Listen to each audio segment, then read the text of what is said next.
Assalamualaikum warahmatullahi wabarakatuh. Jumpa kembali di GAGU Channel. Bagaimana kabarnya? Semoga kita semua selalu dalam keadaan sehat walafiat. Amin.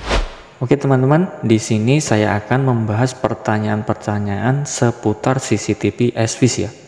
Nah, jadi bagaimana pertanyaannya? Silahkan simak video ini sampai selesai ya. Nah, jadi kalian bisa simak dari awal sampai akhir, karena kalau tidak simak dari awal sampai akhir itu tidak akan tahu apa maksud atau apa jawaban dari pertanyaan-pertanyaan CCTV ini ya. Nah, jadi bagaimana pertanyaannya? Yuk kita simak bareng-bareng ya. Oke, sebelum lanjut ke tutorialnya, saya ucapkan terima kasih banyak bagi teman-teman yang sudah setia mendukung channel ini, dan saya ucapkan terima kasih banyak juga bagi teman-teman yang sudah mau menonton video ini. Bagi kalian yang baru tahu channel ini, mungkin baru pertama kalinya ya, jangan lupa tekan tombol like, komen, share, dan subscribe ya. Oke baik, kita langsung saja. Untuk pertanyaan yang pertama itu seperti ini ya. Nah, kalian bisa lihat sendiri. Tanya bang, berarti itu sudah nggak butuh NVR ya bang? Nah, di sini dari @Didin Syarifuddin ya. Oke, salam kenal untuk Kak Didin ya. Oke, jadi pertanyaan seperti itu.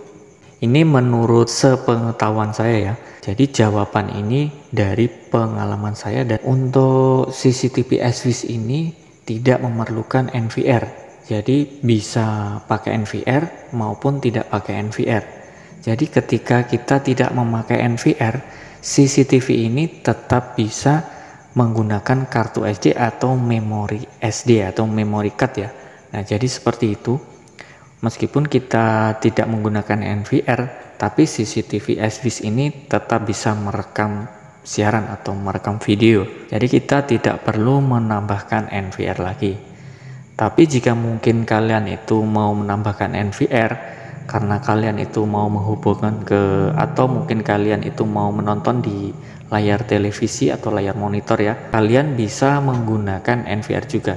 Jadi kalian tinggal beli NVR dan kalian setting, lalu kalian juga bisa menonton di live view di TV atau di monitor ya maksudnya, dan juga di live view di handphone. Jawabannya itu bisa memakai dan juga bisa tanpa NVR. Namun di sini biasanya itu SVIS itu tanpa NVR ya. Kita lanjut saja untuk pertanyaan yang kedua.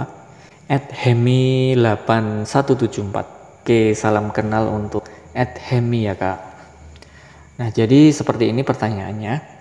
Kalau kameranya bisa tidak naik turun kepalanya, settingannya gimana? Jadi untuk di bagian kepala, kepala atau bagian atas saya juga kurang tahu. Maaf, ini contohnya itu karena saya tidak, di saat ini saya tidak mempunyai SVIS, jadi untuk gambarannya itu memakai CCTV tuyul ini ya, V380.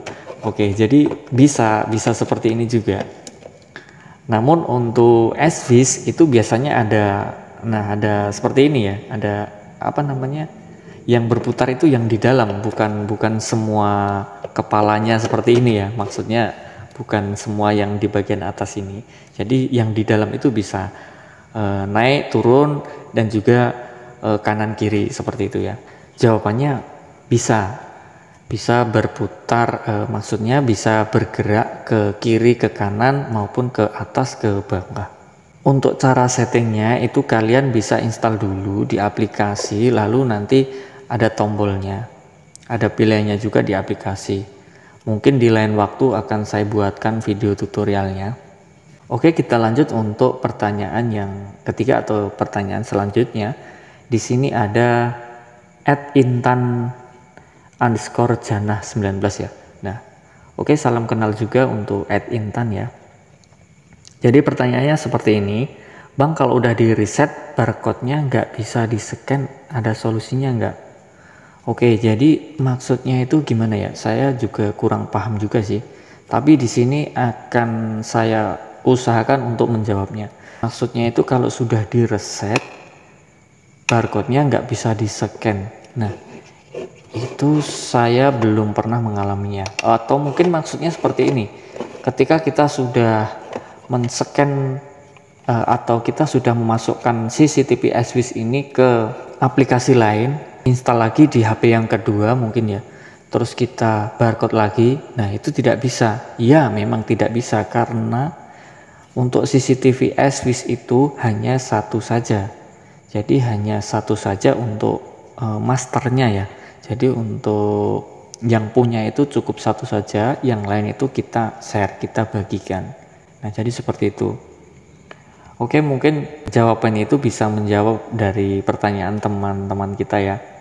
Mudah-mudahan maksud dari pertanyaannya itu seperti itu. Jadi sudah terjawab pertanyaannya. Untuk pertanyaan yang selanjutnya itu kita lihat di sini ada @dianitari 4105 ya.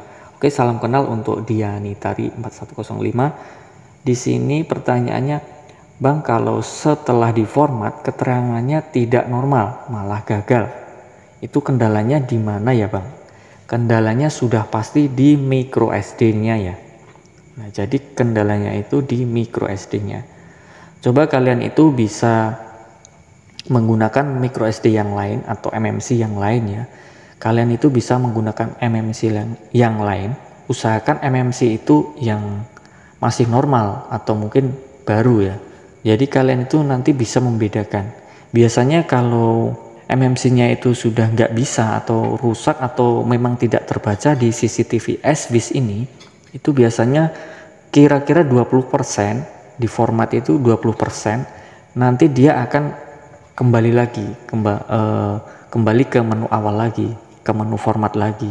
Kita ulang-ulang juga akan seperti itu.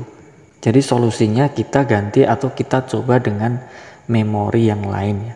Karena untuk kasus seperti ini saya juga sudah banyak sekali mengalaminya. Jadi hanya karena MMC atau memorinya itu ya. Jadi memorinya itu sering juga trouble. Mungkin kalian juga bisa memilih-milih memori. Jangan menggunakan satu memori saja atau satu merek saja. Jadi kalian juga bisa menggunakan merek yang lain. Di sini masih ada satu lagi pertanyaan yang belum saya bahas atau yang belum kita bahas. Jadi untuk pertanyaan yang terakhir itu seperti ini. Ini dari @eriku35 ya. Oke, salam kenal untuk Eriku35. Jadi pertanyaannya seperti ini. Kalau tayangan langsung emang nggak bisa diklik ya Kak? Nah, di sini itu di tutorial yang satu CCTV pantau 2 HP. Di sini itu meskipun kalian itu membagikan di 3 HP sekaligus ya, kalian itu bisa live view atau kalian itu bisa melihat tayangan langsung secara bersamaan ya. Nah, jadi mungkin kalau ada kendala yang kalau tayangan langsung tidak bisa itu kemungkinan ada kesalahan, mungkin di internetnya kurang lancar atau yang lain ya. Jadi ketika kalian itu sudah menginstal CCTV di satu aplikasi, kalian itu bisa membagikan di beberapa aplikasi juga atau di beberapa akun. Jadi mungkin di 2, 3 atau 4 ya. Dan untuk tayangan langsung itu tetap kita bisa membukanya secara bersamaan ya. Oke, jadi mungkin di video selanjutnya atau di video yang akan datang mungkin nanti bisa saya buatkan untuk video tutorialnya. Jadi biar kalian itu tahu untuk live view-nya langsung ya. Untuk tayangan langsungnya secara bersamaan. Untuk pembahasan pertanyaan-pertanyaan dari CCTV SWIS kali ini kita sudahi dulu karena memang di sini sudah terakhir untuk pertanyaannya. Jadi mungkin jika kalian masih ada pertanyaan silahkan berkomentar ya. Jika ada salah kata saya mohon maaf. Jumpa kembali di video saya selanjutnya. Terima kasih. Sekian dulu. Wassalamualaikum warahmatullahi wabarakatuh.